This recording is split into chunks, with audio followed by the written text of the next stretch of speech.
warahmatullahi wabarakatuh. Waalaikumsalam warahmatullahi wabarakatuh. Warna biru pakaiannya. I love you semuanya. Bismillahirrahmanirrahim. Alhamdulillahirabbil alamin wa kafa. Alladzi an'ama 'alaina wa hada. Wassalatu wassalamu ala nabiyil mustafa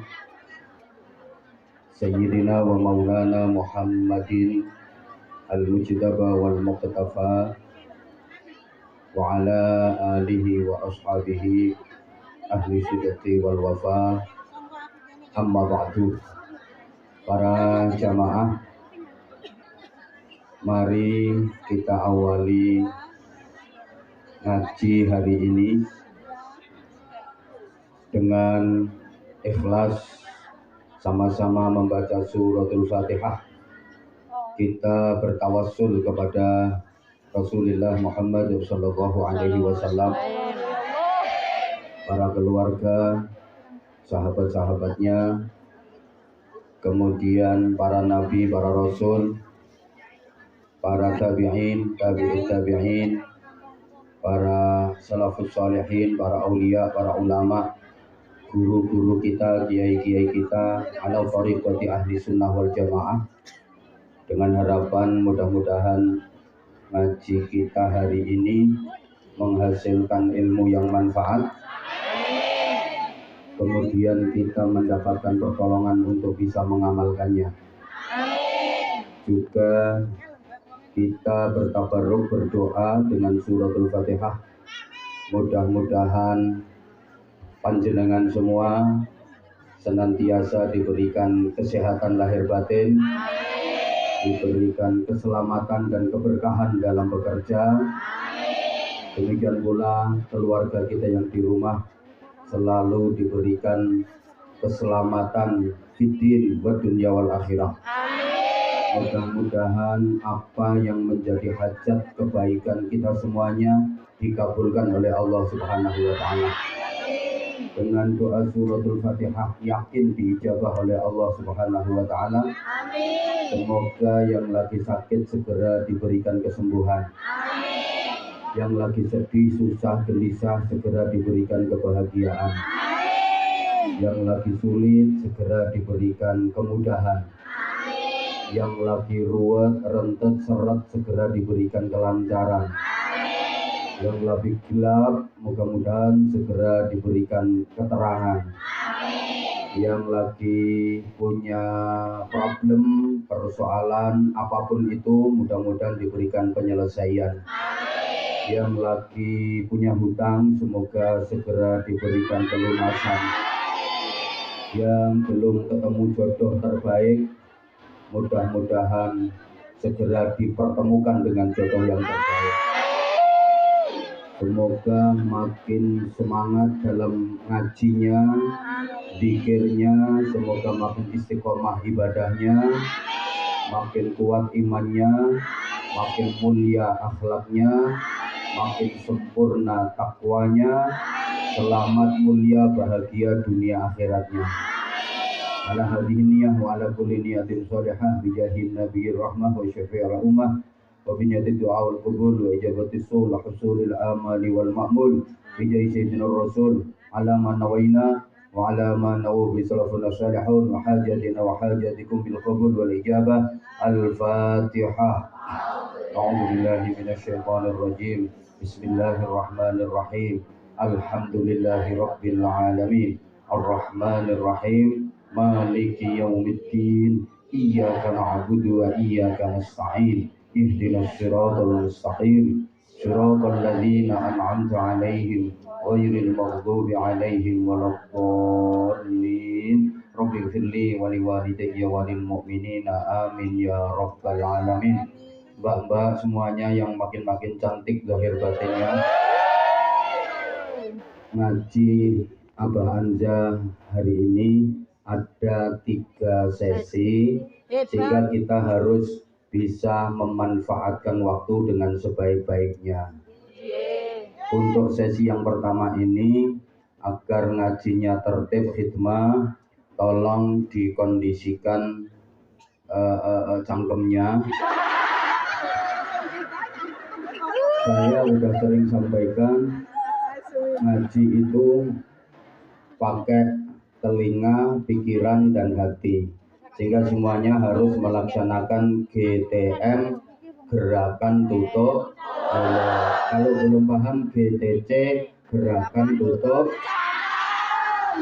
sakaremu boleh cangkem, boleh cocok, boleh congor, kan sama-sama C-nya. Karena di berbagai majelis, di berbagai tempat, forum itu rata-rata yang meramaikan adalah kaum wanita. Acara apapun kalau nggak ada perempuannya, nggak ada wanitanya, nggak bisa rame, betul? Termasuk di sini. Jadi ya memang majelis opo wae sing tukang ngerameni iki wong wedok. Kok begitu? Benar. Seorang perempuan itu cangkemnya bisa mengalahkan 100 orang laki-laki. Sebagai bukti, pasar apapun, pasar manapun, itu kalau penjualnya laki-laki, pembelinya laki-laki, biasanya nggak begitu ramai. Contoh pasar sapi, mesti lebih ramai suara sapinya daripada suara orangnya. Pasar sapi ini luwih rame suarane sapine timbang wonge. Tapi pasar apapun, pasar manapun, kalau penjualnya wanita, pembelinya wanita, sing dodol wedok, sing tuku wedok, ramene ra karuan. Contoh pasar iwak, pasar buah. Mosok nawar jeruk setengah kilo itu prosesnya bisa 3 jam. Diulah-ulek, diule-ulah. Ayo diulah-ulek, diule, diwola, diwale, dipenyat-penyat, dipenyat, didemak-demak, didemek, diombak-ambung, diambung. Pokoknya kalau jeruknya belum gembuk semua, itu nggak nawar-nawar. Lek wis jeruk 7 keranjang gembuk kabeh, baru mulai nawar. Bu, ini jeruknya sekilo berapa? 20.000 mbak. Cek larange. Jeruk opo sakilo 20.000. Aku ingin tuku ning pasar kono sakilo mek 12.000, jeruke gede-gede. Sampeyan jeruk cilik-cilik larange 20.000, jeruk saupil-upil. Gak boleh dilokne jeruke saupil-upil, marah. Akhirnya ngomong, mbak, mana mbak, rupamu ayu, upilmu sak jeruk-jeruk. Memang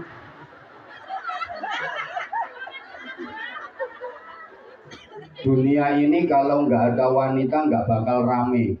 Betul. Sehingga di surga pun kalau nggak ada wanita ya kurang rame. Betul. Buktinya Nabi Adam ketika diciptakan Allah kemudian ditempatkan di surga dengan berbagai kenikmatan dan keindahannya, Nabi Adam merasa kesunyian, sendirian, madhep mengarep dadi pengarep-arep, noleh nengen dadi angen-angen, noleh ngiwa keronto-ronto, noleh mengguri sepi, mendhuwur ngelantur, mengisor kudu ndelosor.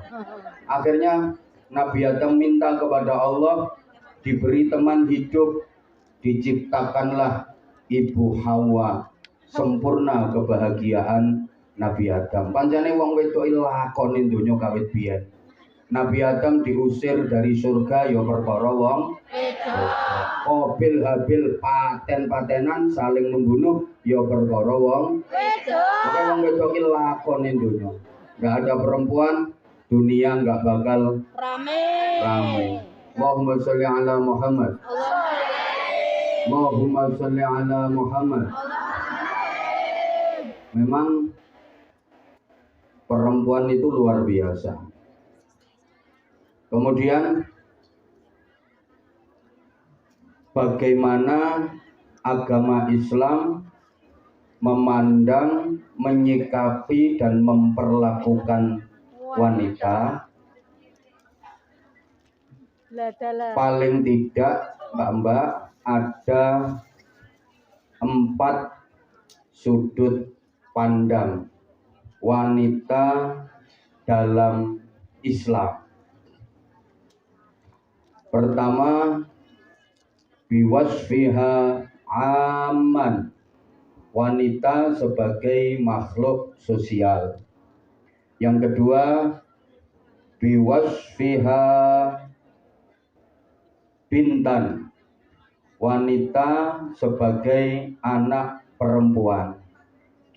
Yang ketiga, biwasfiha zaujatan, wanita sebagai istri. Yang keempat, biwasfiha umman, wanita sebagai ibu. 4 hal ini saja yang akan saya sampaikan di sesi pertama ini. Mudah-mudahan 15 menit selesai.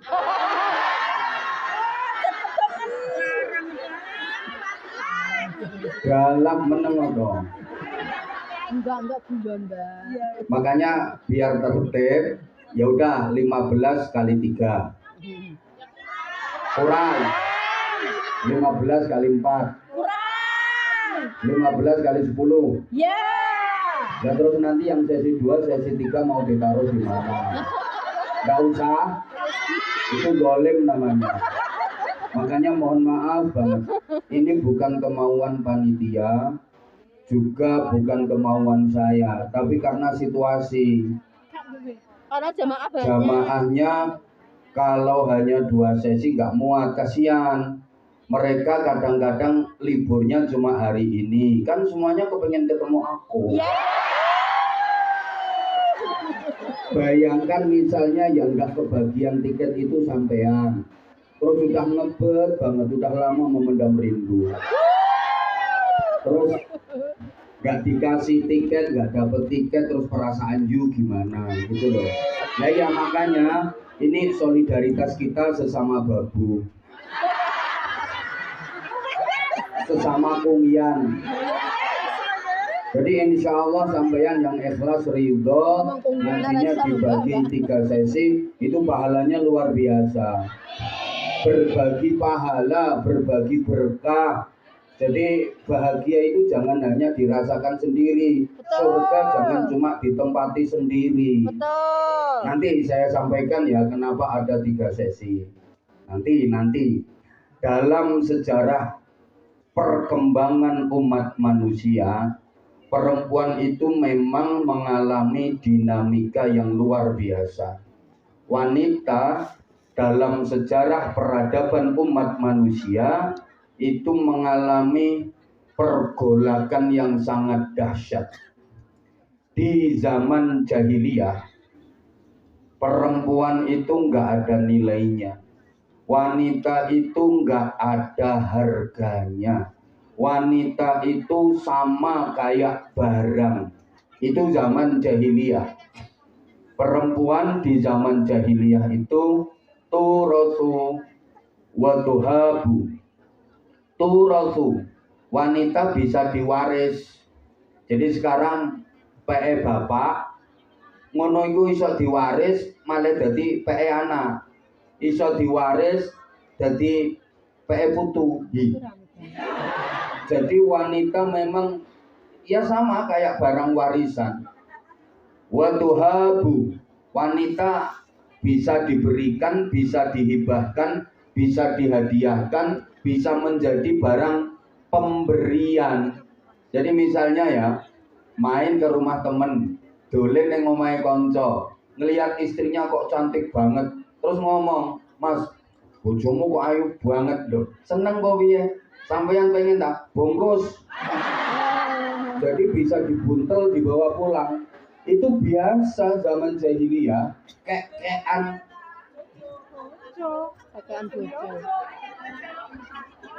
wanita jadi barang pemberian, wanita jadi taruhan dalam perjudian, Itu di zaman jahiliyah hal yang lumrah karena wanita kayak barang dan biasa dijual di pasar-pasar.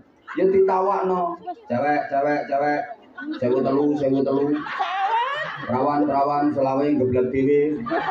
Betapa harga wanita sangat murah, nilai wanita sangat rendah di zaman jahiliyah. Sampai masyarakat tadi udah dibilangin suruh diem, kok ada yang umek mana ya? Sampai orang Yunani yang waktu itu bangsa dengan peradaban paling maju di dunia, itu pernah bikin simposium, sarasehan, seminar dengan tema wanita manusiakah dia. Masya Allah, bangsa Athena, Yunani yang kala itu paling maju peradabannya, itu bikin seminar, simposium dengan tema wong wedok kuwi menungso apa ora. Jadi kemanusiaan wanita itu diragukan. Bagaimana posisi perempuan yang seakan-akan tidak dianggap dalam kehidupan. Wanita itu termasuk manusia apa bukan? Nah, mbak-mbak yang cantik-cantik, kalau saya ngomongnya nggak cantik mesti nanti mencep semua. Karena dari rumah udah tutul kayak gini. Jadi nanti kalau nggak dilem cantik mesti sewot semua. Yang cantik-cantik semuanya. Islam datang mengangkat harkat, martabat dan derajat wanita setinggi-tingginya. Jadi jauh sebelum digaungkan emansipasi wanita di mana-mana, Islam udah dari dulu mengangkat harkat, martabat dan derajat wanita. Sebelum di mana-mana ada orang yang memperjuangkan persamaan gender, persamaan hak laki-laki dan perempuan. Ini Islam udah jauh sebelumnya mengangkat harkat, martabat dan derajat wanita. Salah besar ya kalau kaum orientalis bilang Islam itu sangat mendiskreditkan perempuan. Islam sangat merendahkan wanita, sehingga banyak kitab-kitab turas kayak kitab Uqudul Lujain itu dianggap merendahkan wanita dan sebagainya. Itu orang-orang yang dangkal pemikirannya. Coba bagaimana Islam mengangkat harkat, martabat dan derajat wanita setinggi-tingginya. Sampai Nabi bersabda, al-jannatu tahta aqdamil ummahat. Surga itu di bawah telapak kaki ibu-ibu. Coba Islam menempatkan surga itu digambarkan di bawah telapak kakinya ibu, yang itu perempuan. Nggak ada kan ibu bapak-bapak? Nggak ada kan ibu laki-laki? Nggak ada. Artinya apa? Sehebat apapun manusia, kalau dia tidak memuliakan wanita dalam tanda petik ibunya, dia nggak akan mendapatkan rahmat Allah, nggak akan mendapatkan ridha Allah, nggak bisa masuk surga. Walaupun orangnya sugih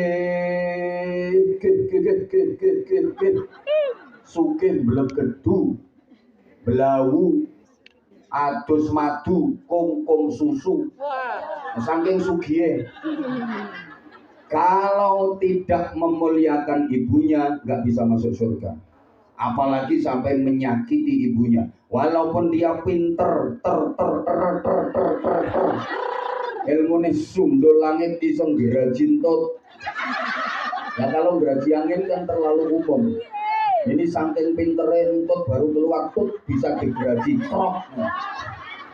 Kalau tidak memuliakan ibunya, nggak bisa masuk surga. Walaupun ibadahnya sebagus apapun, sholat paling khusyuk sedunia, sampai melungker-melungker Allah Akbar, sujud nganti baduke benjut, zikir nganti lambene jedir, poso bendino sedekah nyah-nyoh, maca Quran sak dalan-dalan wiritan turut ratang.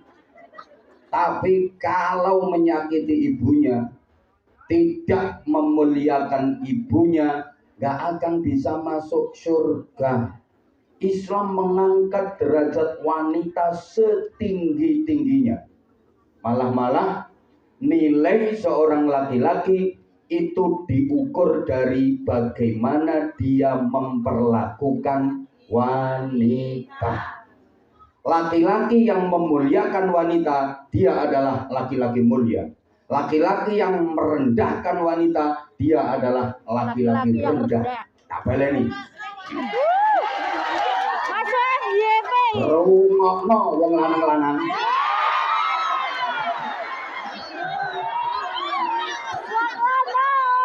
Ono wong lanang kok menghargai wanita, memuliakan wanita, maka dia laki-laki mulia.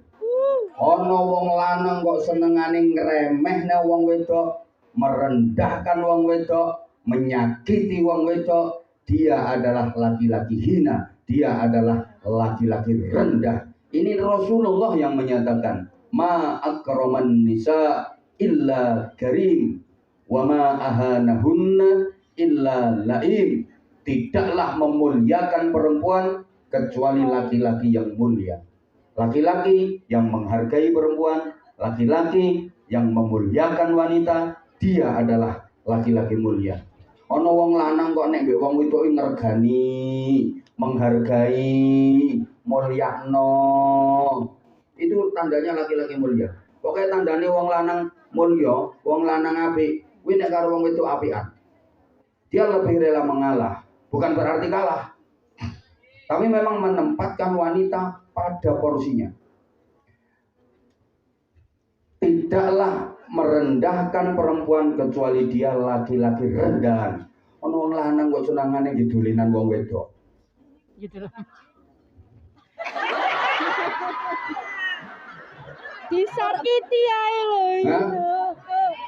Nah iya makanya ada laki-laki yang sukanya merendahkan wanita, apalagi nguras hartanya wanita, memanfaatkan perempuan yang punya duit untuk dikuras. Wah, itu bajingan itu. Garangan. Garangan. Nggak, mohon maaf. Garangan. Nah ya ini tandanya laki-laki yang hina. Tadi loh, ma akraman nisa illa karim. Tidaklah memuliakan wanita-wanita kecuali laki-laki yang mulia. Wa ma ahanahunna illa laim. Yang di bawah saya jangan nginceng ya. Baru sadar ini. Dan tidaklah merendahkan wanita kecuali dia laki-laki yang rendah. Ada lagi bagaimana Islam mengangkat wanita setinggi-tingginya. An-nisa aimadul bilad. Wanita adalah tiang negara. Baik buruknya negara tidak ditentukan oleh laki-laki, tapi ditentukan oleh wanitanya. Kalau wanitanya baik, maka negaranya jadi baik. Tapi kalau wanitanya rusak, negaranya jadi rusak. Negara ini ibarat bangunan. Wanita itu adalah cagaknya. Beton nih. Oh beton. Cagak, ini beton di sini nongko. Di sini nongko beton, terus modelnya ini mirip ndok apa? Ndok puyo. Oh ya ndok puyo kan? Puyoe bojomu. Udah, dengerin. Negara ini ibarat bangunan, wanita itu tiangnya. Nah, bangunan itu jadinya kayak apa? Sangat ditentukan oleh tiangnya. Bangunan apapun kalau nggak ada tiangnya ya nggak bisa berdiri. Pondasi ada, genteng ada, tapi nggak ada tiang nggak bisa berdiri. Saking pentingnya tiang, bagaimana kondisi bangunan itu ditentukan oleh bagaimana cagaknya. Kalau cagaknya, ngerti cagak tegak? Kalau tiangnya kuat, bangunannya hebat. Kalau tiangnya lemah, bangunannya goyah. Kalau tiangnya menang dong ini mikir ini.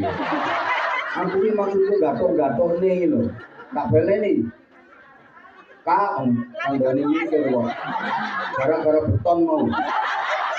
Kalau tiangnya kuat, bangunannya hebat. Kalau tiangnya lemah, bangunannya goyah. Kalau tiangnya keropos, meneng dong. Bangunannya gembos. Kalau tiangnya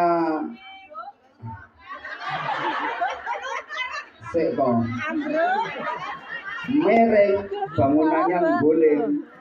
Kalau tiangnya apa ya? Tiangnya goyang. Gembok, bangunannya ambruk. Yo gatuk-gatuk ini kira gampang. Baleni.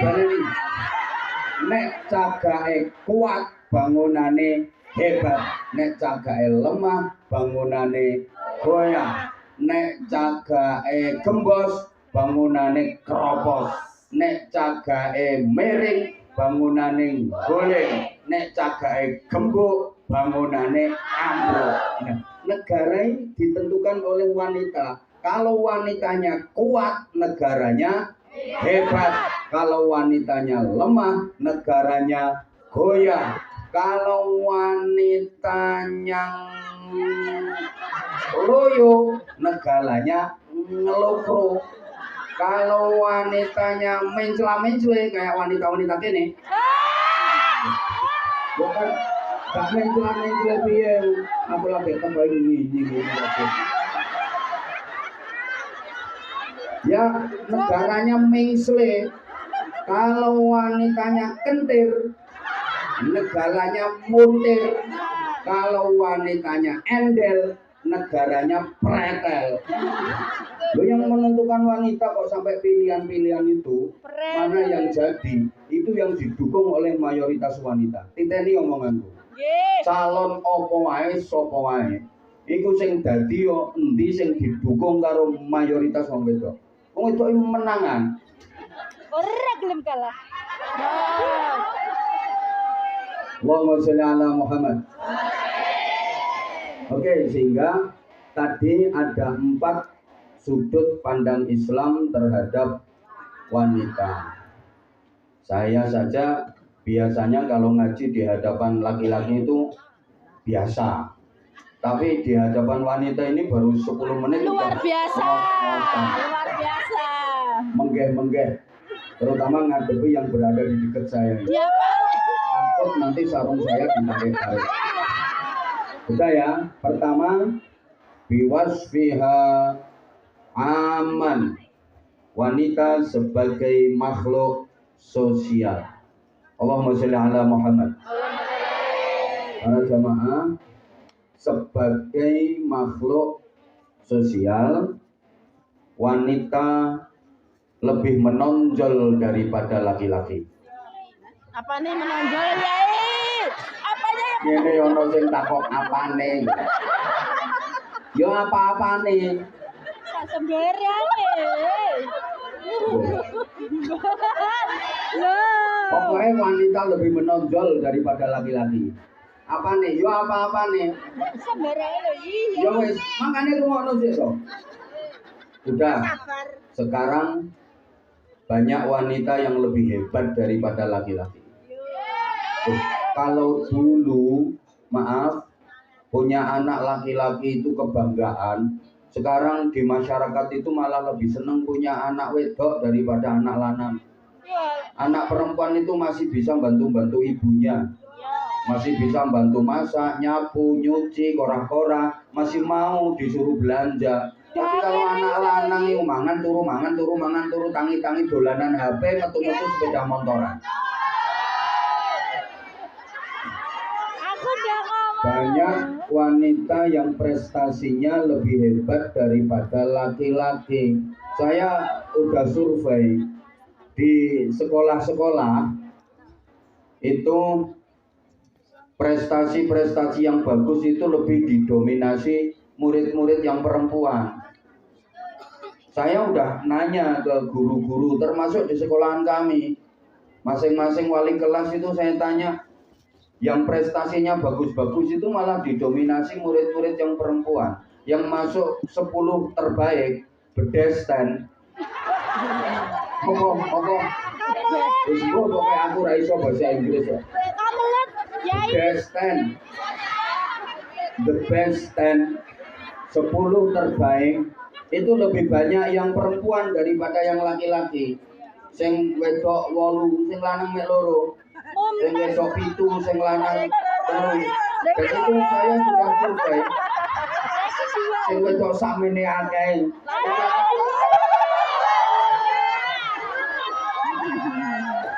Loro irang gendang karo. Sitoke kanyepen. Sitoke koploke kegeden.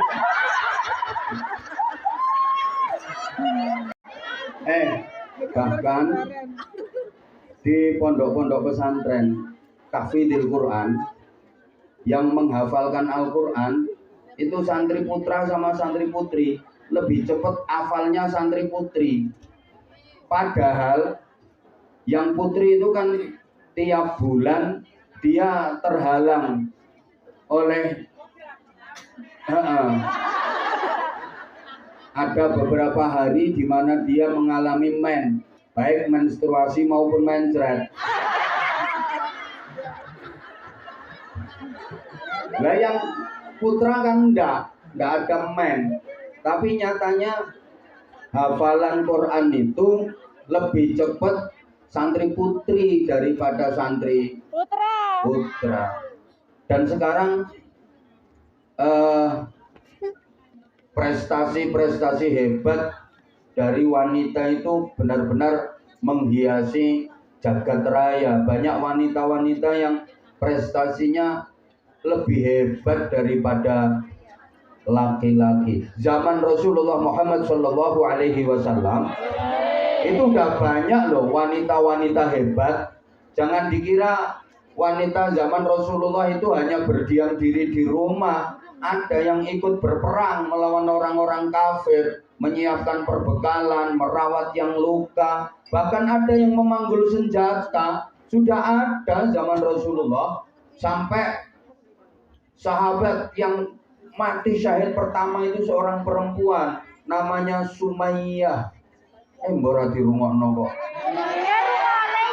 Lek tonggomu kan Sumiyati.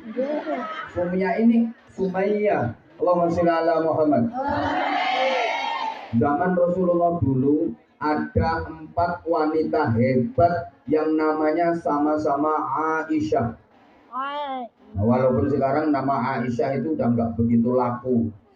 Nama Aisyah, Fatimah, Khadijah, Saudah, Romelah, Juwairiyah, kapayu saiki ku Arsyila, Maisha, Kita Leni Rafia.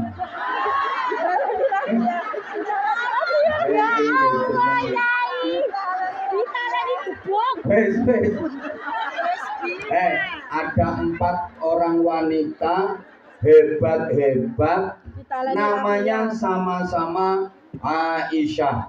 Pertama, Aisyah binti Abi Bakr Siddiq radhiyallahu taala anhuma. Allahumma sholli ala Muhammad. Sayyidah Aisyah putrine Sayyidina Abu Bakar Siddiq, Ummul Mukminin, garwanipun Kanjeng Nabi. Sayyidah Aisyah putrine Sayyidina Abu Bakar, garwane Kanjeng Nabi. Ini hebat. Wanita yang sangat pinter, cerdas, intelektual. Halo. Banyak meriwayatkan hadis. Intelektual. Pemikirannya brilian. Cerdas, pinter, sholihah, akhlaknya apik, ayu. Ini udah cerdas, pinter, berakhlak mulia, sholihah, ahli ibadah, cantik pula.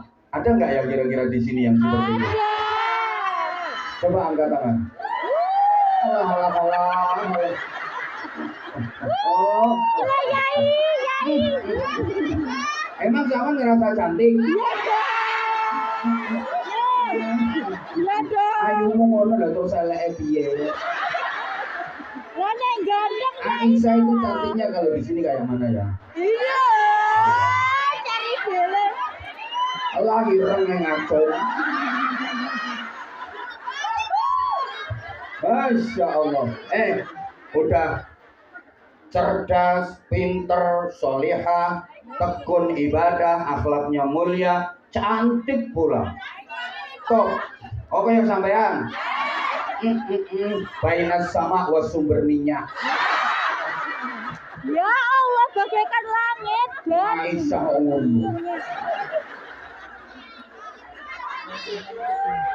Dua. Tunggu nonton. Aisyah binti Sa'ad ini ahli pengobatan. Di zaman Rasulullah itu ada wanita namanya Aisyah binti Sa'ad. Ini coro saiki ngono ahli kedokteran, ahli meramu obat-obatan, ahli di bidang medis. Udah ada zaman dulu. Kok dukun, siapa ngomong dukun? ya Allah. Ahli kesehatan, ahli ilmu kedokteran, ahli di bidang medis, udah ada. Kemudian yang ketiga, Aisyah binti Tolhah, ini ahli perekonomian. Udah ada zaman Rasulullah perempuan yang ahli di bidang ekonomi, canggih di dunia perekonomian. Kemudian Aisyah putrinya Tolhah, ini ahli ilmu coro saiki no BMKG, ahli ilmu alam, ahli ilmu bumi. Jadi kata siapa kalau perempuan itu hanya pelengkap penderita dalam kehidupan? Salah besar.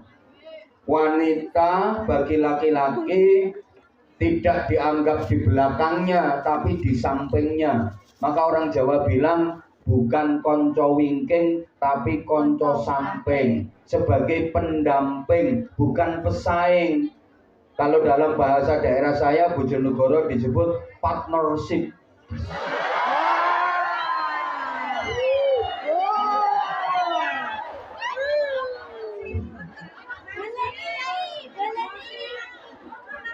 Konco samping bukan konco wingking. Yang maaf duduk sama rendah, berdiri sama tinggi dengan laki-laki. Jadi kalau konco wingking itu kan cuma urusan sumur, dapur, kasur. Bareng sumur, dapur, kasur. Masak, macak, manak. Bareng masak, macak, manak. Kelan, kalen, itu kalau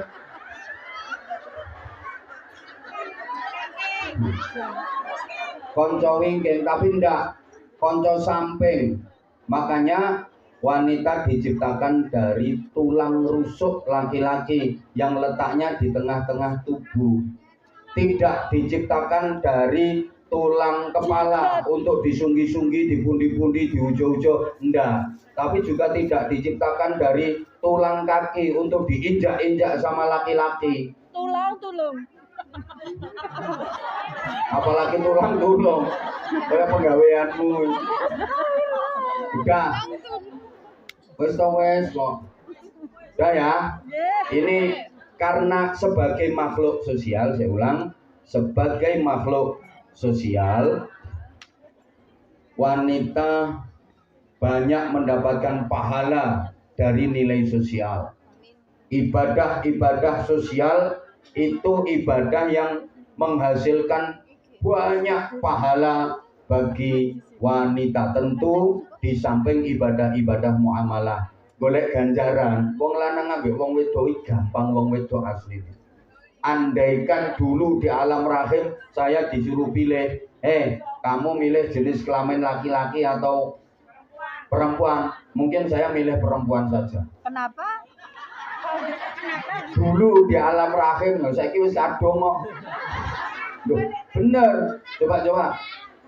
Ibadah mahdoh itu lebih hebat wanita loh daripada laki-laki. Lebih kuat wong wedok ibadahnya timbang wong lanang. Sholatnya lebih rajin perempuan daripada laki-laki. Baca Qur'annya juga lebih rajin perempuan daripada laki-laki. Zikir, wiridan, sholawatan lebih kuat wong wedok daripada wong lanang. Di mana-mana setiap saya ceramah, itu di majelis-majelis itu banyak perempuannya daripada lanangnya. Lo bener. Lah niki si loro ta. Leno kene orang ngomong. Udah. Kayak gini aja ya. Sampean berangkat dari rumah sampai ke sini, walaupun itu rumah majikan tapi mbok akoni omahku, mbahku, anakku. Lek mau ngeden yo kapan? Itu wis kadung yo. Setiap satu langkah dihapus dosanya, diangkat derajatnya. Masya Allah. Nah ini tadi berapa langkah? Apalagi sampean itu nggak dihitung dari rumah majikan, tapi dihitung dari rumah sampean Indonesia. Masya Allah. Enggak. Sampean ngaji di sini ki sing omahe Malang Kromengan kaya iki. Iki dihitung langkahnya dari Kromengan. Ponorogo. Sing omahe Ponorogo ya Ponorogo.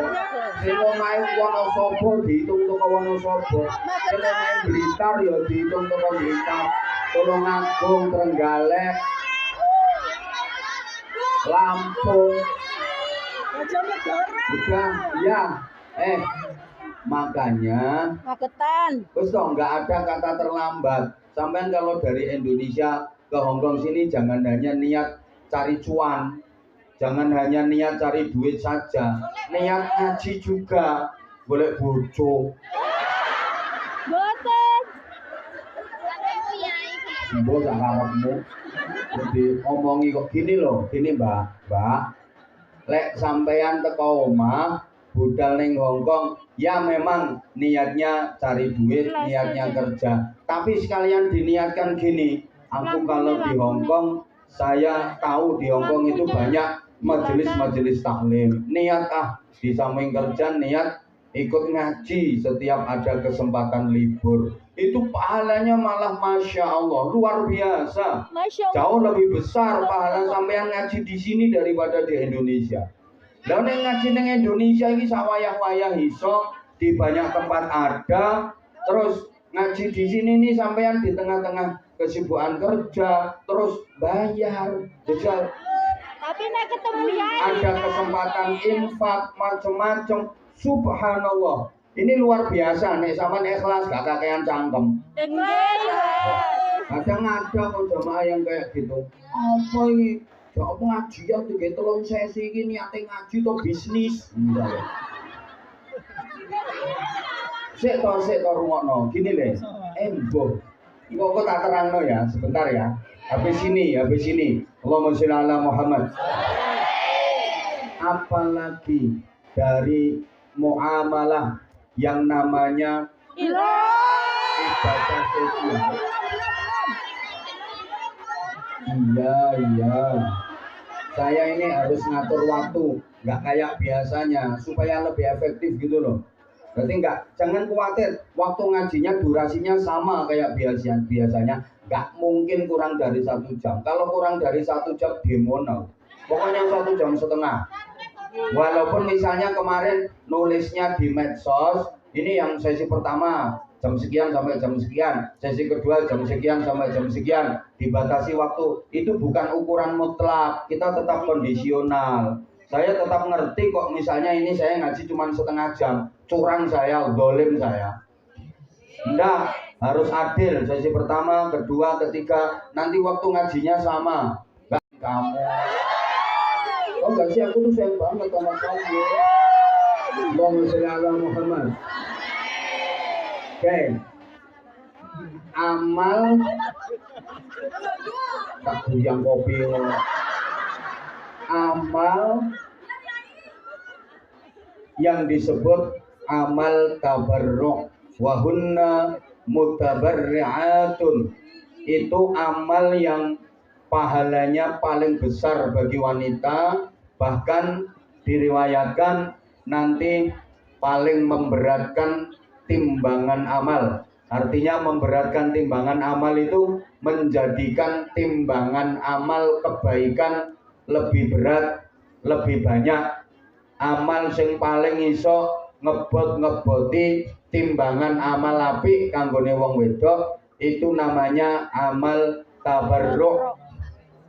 Amal tabarruk ialah amal-amal atau pekerjaan-pekerjaan rumah tangga dan keluarga yang harusnya itu menjadi kewajiban suami, tapi dikerjakan dengan tulus, dikerjakan dengan ikhlas oleh istri. Itu yang pahalanya paling besar, itu yang menjadikan timbangan amal kebaikan di akhirat kelak jadi berat bagi wanita. Saya ulang, amal-amal itu harusnya kewajiban suami, tapi dilakukan dengan ikhlas oleh istri. Yang paling ketara, ketoro, ya kayak profesi sampean ini, kerja itu bukan kewajiban sampean, kewajiban suami. Tapi sampean mau seakan-akan gantiin kewajiban, bukan hanya bantuin, malah gantiin. Yang bantuin itu kalau suaminya di rumah kerja sendiri. Enggak kok, ada yang suaminya kelimbra-kelimbru kayak gombal mugi ya. Istrinya yang kerja dapat duit dikirim sing lanang kelimbra-kelimbru. Malah mancing. Saya banyak kok mendapati yang kayak gitu. Sing lanang mek mancing, adu dorong, adu pitik. Itu suami kurang ajar itu namanya. Ben krungu yo ben bojomu ora wedi ya.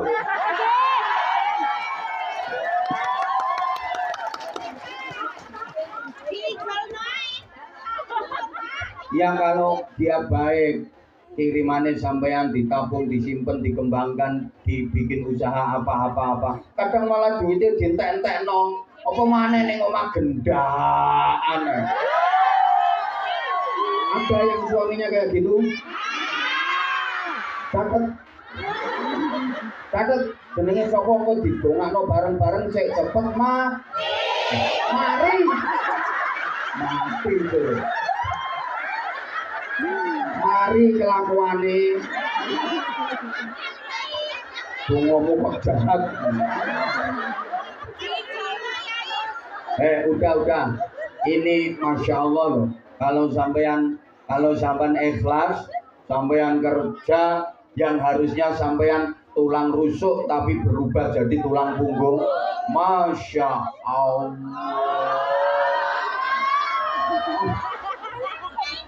Baleni ae Masya Allah. Oh, apa mbok rekam mbok kirimno bojomu. Iki ketara bojone ra beres. Mau balik ngene, rungokno kuping. Ya ora usah baleni, engko golek rekamane kancamu sing duwe. Padahal sedang dengerin. Dan ini kerjaan rumah itu semuanya aslinya kan kewajiban suami. Nggih. Masak itu kewajiban suami. Nyambel, Ganger. sayur, Ganger ya, ganger. ubah-ubah, kora-kora, ngerawat anak itu asli semua kewajiban suami. Nggak ada Quran hadis yang menyatakan, hai para istri nyambellah, nggak ada. Hai para istri umbah-umbahlah, ngepellah, nggak ada. Loh bener, itu aslinya kewajiban suami. Tapi para istri mau melakukan pekerjaan-pekerjaan itu dengan tulus, dengan ikhlas, itu yang pahalanya besar. Sehingga nyapu aja di rumah, nyapu di rumah sendiri, itu pahalanya kayak nyapu di Masjid Nabawi. Masya Allah. Mulane nek omahmu resik yo belekono sampah. Terus sapone yang begini. Ganjarane ndak karo-karoan. Bener itu.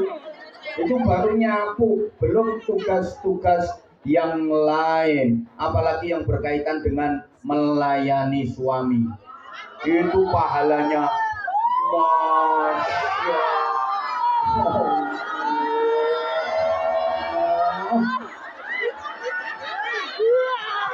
Istri yang tulus melayani suaminya, mijitin macam-macam, itu pahalanya Masya Allah nggak terhitung, nggak terhitung. Makanya nanti kalau pulang bojomu dirambut, yo dibalsem, yo dijual-juali minyak kayu putih, diminyai rambutnya. Kalau nggak ada minyak rambut ya jelantah.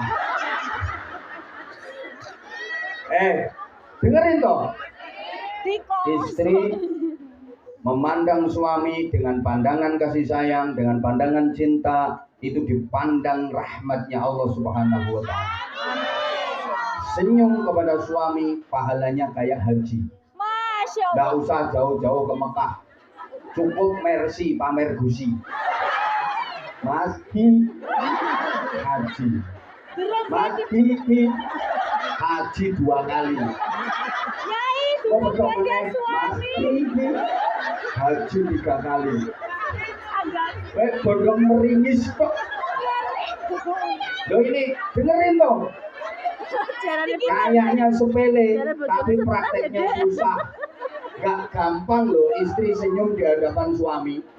Karena istri kalau ketemu suami itu lebih banyak cemberutnya daripada senyumnya. Betul? Ayo sama eling-eling, sama nek nang ngarepe bojo iki lho, akeh meseme to akeh nyaprute. Akeh nyaprute, padahal zaman kalau ketemu aku senyum-senyum terus. Tapi kalau sama suami kamu kok nyaprut-nyaprut terus. Makanya senyum di hadapan suami berpahala kayak haji. Karena itu ternyata nggak gampang. Yo ngono kuwi. Kowe kok perkarane ora diblonjor tok, yo suudon, salah sangka macem-macem. Hitungan sampean nek nang ngarepe bojo akeh disenyum karo nyaprute, lah akeh nyaprute. Lebih banyak cemberutnya, lebih banyak nyaprutnya. Makanya maaf sekali lagi. Ini kelihatannya sepele, tapi ternyata nggak gampang. Nyatanya istri kalau di hadapan suami itu susah senyumnya. Loro untu. Sariawan. Gak loro untu, loro hati, loro perasaan. Dibilangin kok. Makanya paksakan ketemu Mas. Walaupun gak dikasih duit, pengen apa-apa gak dikai. Jaluk ngene gak dituruti, jaluk ngene gak dituruti. Matur suwun Mas. Lah, kok dikira stres Yai? Dikira Ya biar tambah ngendes bojomu. Udah ya. Halo. Halo. Pegangan tangan sama suami. Kowe ngerontokno dosa. Sik to makane iki nanti kalau pulang pikirane ngono sik. Mengambung. Itu kayak mengambung Hajar Aswad. Apa maneh sing bojone ireng aswate tenan. Aswad jidan. Mbak rungokno, Mbak. Mbak, ada nggak yang punya maaf ya, bangun tidur terus pegel-pegel semua, sakit-sakit semua tulang, terus habis duduk lama terus tangi kretek. Ada apa enggak? Ada. Itu ada terapinya. Kamu nggak ngomong-ngomong ke dia. Ngomong ke dia tak kandani. Loh, itu terapinya lek ape turun ngambungi bojo. Dengerin. Ada ibu-ibu itu ngeluh ke saya, sambat minta doa. Karena akhir-akhir ini aku kalau di mana-mana ibu ngaji pegel nyuwuk aku. Ya gara-gara TikTok, ana wong wedok 9 tahun ora ndek anak ngono tak suwuk langsung meteng. Padahal ya ora apa-apano. Bisa iki angker tempat di mana saya ngaji itu pegel nyuwuk aku. Jaluk ngene. Ada yang udah lama nggak bisa jalan, pengen bisa sholat jamaah ke masjid, nyumbung tak kei banyu, langsung jerantal mlaku. Padahal aku dudu dandaya. Allah semuanya yang menyembuhkan. Ya ketepaan digawe waras karo Gusti Allah. Dengerin, ini ada yang ngeluh kayak gitu. Jadi linu-linu pegel sing rematik, sing kolesterol, asam urat. Asam urat. Aku eling didhawuhi kiaiku tak kandhani. Gampang. Sama sing di bojo, tasik, Bah. Pokoke lek ape mapan turu sing telaten ngambungi bojo. Males Bang bojoku tengik. Kowe tok tengik ora apa-apa ditelateni. Insyaallah engko waras. Lho, mujarab. Dadi akhirnya terus ceritane ngaku, Bah, mandi. Apa ngambungi bojo. Waras ora linu-linu. Ora usah entek obat. Udah. Terus gini, dengerin toh. Melayani suami dalam berkikuk-kikuk. Itu pahalanya jihad fisabilillah. Lho pisan yang mateni wong kafir 70. Kowe ndak usah melawan Israel. Karo bojo kikuk. Oleh wong kafir 70. Kikuk. Itu membunuh 140 orang kafir. Kikuk. 210 orang kafir mati. Lah nek koyo ngene iki suwi soleh 1750.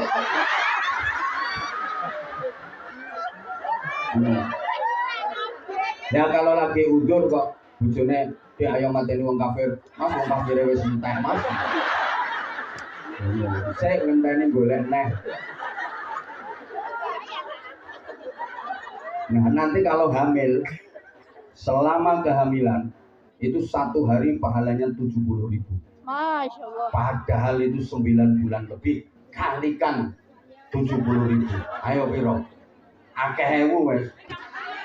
Terus kalau siang dicatat kayak orang puasa, walaupun mangan-mangan. Kalau malam pahalanya kayak orang tahajud, walaupun turun melungker ngorok. Mulane ayo meteng bareng. Ayo Besti. Ya itu Masya Allah. Ya karo bojone bukan yang syukur blending ya. Kalau metengnya sama suaminya. Nah dilanjut gak ini? Masih ada 15 menit. Ya oke nggak apa-apa. Tapi ini saya juga punya misi. Maaf banget. Saya ini juga ada punya misi. Kemarin udah saya ceritakan. Jadi karena tambahnya santri di pesantren kami itu bludak banget sampai fasilitasnya nggak mencukupi, Mbak. Jadi asrama santri juga nggak cukup. Mungkin di antara jenengan-jenengan ada yang anaknya atau keponakannya atau keluarganya di pesantren kami mungkin ada, boleh ditanya. Jadi kamarnya anak-anak itu udah nggak muat. Terus sekolahnya itu sekarang di shift pagi sama shift siang, ada sekolah pagi sekolah siang. Kalau tahun kemarin masih bisa kita masuk pagi semua, kalau sekarang udah nggak bisa karena gedung madrasahnya juga kurang fasilitasnya, sehingga kami terus bangun terus. Padahal bangun itu nggak berhenti loh, tapi nyatanya yo masih kurang saja. Terus ini alhamdulillah kita lobi tanah di sekitar pesantren kami sebelah barat dan sebelah timurnya yang masih berupa rawa sama barongan itu, pring-pring itu yang punya di lobi alhamdulillah udah dikasih. Nah, sekarang tinggal bayarnya. Nah ya padahal pokoknya yang bayarnya itu loh. Ini orangnya mau dibeli tanahnya aja kita alhamdulillah udah seneng.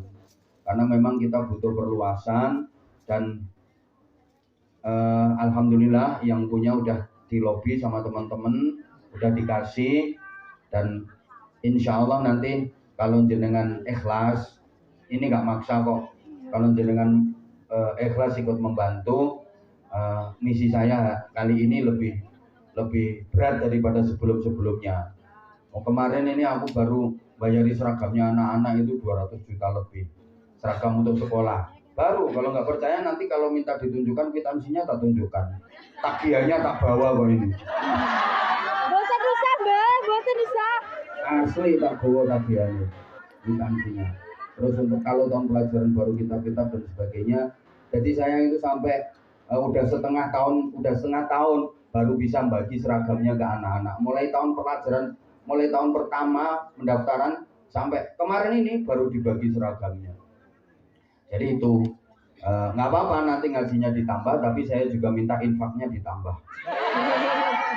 Oke, insya Allah itu akan menjadi jariah. Saya kepingin menyelamatkan jenengan. Jadi berkali-kali saya ngomong kalau jenengan pulang ke Indonesia, silakan kalau mau silaturahim ke pesantren kami, saya seneng banget. Kalau dibilang Anwar Zahid cuman ngoceh tok, sampean ke pondok, putra ataupun putri monggo nyandak santri sitok, cek teko ono. Sampean ning kene bayar piro? Bener gak nek kitabe ditumbasno karo abah? Bener gak kalau anak yatim dijatah sama abah? Saya kalau anak yatim saja itu 1 bulan hampir 100 juta. Lah bayangno 500 sekian kali 200 ribu. Nah 500 kali 200 ribu kan udah 100 juta. Itu yang untuk sangunya anak yatim aja. Belum yang lain. Tapi alhamdulillah semuanya dicukupi sama Allah. Jadi saya akan senang sekali kalau jenengan lagi pulang ke Indonesia, silaturahim ke pesantren kami, kemudian di cross check. Kalau memang wah Anwar Zahid cangkeme bosok, narik infak nyatane yo gak digawe pondok, gak digawe bocah-bocah. Karena maaf ya, bukan bermaksud untuk menyebutkan siapa-siapa, memilih siapa-siapa. Ini saya sendiri. Jangan sampai sampean salah sasaran. Kalau kepengen nyumbang infak nanti jangan-jangan itu yayasan fiktif yang sampean sumbang.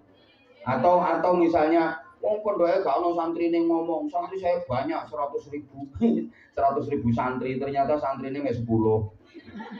Nah itu supaya nggak salah. Kalau saya ngomong tiap datang saya ngomong, lene orang bener ya ketok ilaku. Ojo modal gue diketok ya. Jadi saya akan sangat seneng kalau jenengan monggo silaturahim ke sana, kemudian seneng banget. Dan itu jujur banyak dari teman-teman Hongkong sini yang berkontribusi untuk pesantren kami, baik itu bangunan fisik maupun untuk keperluan anak-anak sehari-hari. Terima kasih banget. Jadi kalau misalnya saya juga seperti biasanya minta ke panjenengan, ikhlas ya?